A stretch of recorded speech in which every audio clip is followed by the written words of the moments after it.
আঞ্চলিক আবহাওয়া কেন্দ্র কলকাতার দৈনিক আবহাওয়া আপডেট ভিডিওতে আপনাকে স্বাগত। গত 24 ঘন্টায় পশ্চিমবঙ্গের জেলা ভিত্তিক গড় বৃষ্টিপাত মানচিত্রে প্রদর্শিত হয়েছে।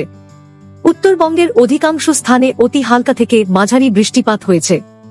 দার্জিলিং, কালিম্পং ও জলপাইগুড়ি জেলার 1 বা 2 স্থানে ভারী থেকে অতি ভারী বৃষ্টিপাত হয়েছে। দক্ষিণবঙ্গের অধিকাংশ স্থানে অতি হালকা থেকে মাঝারি বৃষ্টিপাত হয়েছে।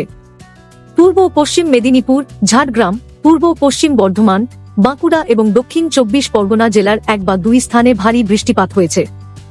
দক্ষিণ পশ্চিম মৌসুমী বায়ু দক্ষিণবঙ্গের উপর সক্রিয় রয়েছে।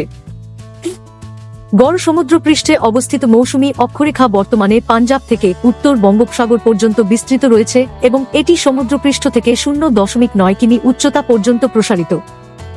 সমুদ্রপৃষ্ঠ থেকে 1.5 থেকে 5.8 কিমি উচ্চতার মধ্যে উত্তর বঙ্গোপসাগর ও সংলগ্ন দক্ষিণ বাংলাদেশ অঞ্চলের উপর একটি ঊর্ধ্ববাজুর ঘূর্ণাবর্ত অবস্থান করছে, যা উচ্চতার সঙ্গে সঙ্গে দক্ষিণ পশ্চিম দিকে হেলানো রয়েছে। এর প্রভাবে আগামী 3 জুলাই নাগাদ উত্তর পশ্চিম বঙ্গোপসাগর ও সংলগ্ন এলাকায় একটি নিম্নচাপ অঞ্চল গঠিত হওয়ার সম্ভাবনা রয়েছে। অনুকূল বায়ুপ্রবাহ এবং বঙ্গোপসাগর থেকে প্রচুর জলীয় বাষ্পের প্রবেশের কারণে পশ্চিমবঙ্গের কয়েকটি জেলায় বজ্রবিদ্যুৎ সহ ঝড় বৃষ্টির কার্যকলাপ অব্যাহত থাকার খুবই সম্ভাবনা রয়েছে। এছাড়াও পশ্চিমবঙ্গের কয়েকটি জেলায় ভারী থেকে অতি ভারী বৃষ্টিপাত হওয়ার খুবই সম্ভাবনা রয়েছে।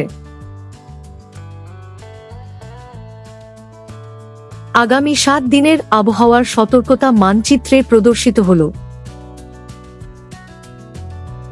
ভারী বৃষ্টিপাত অথবা বজ্রসহ বৃষ্টির সময় নিরাপদ স্থানে আশ্রয় নিন। গাছ, বিদ্যুতের খুঁটি বা অরক্ষিত দুর্বল কাঠামোর নিচে আশ্রয় নেওয়া থেকে বিরত থাকুন এবং জলাশয়ের সংস্পর্শ এড়িয়ে চলুন। যানবাহন চলাচল প্রয়োজন অনুযায়ী নিয়ন্ত্রিত করা হতে পারে।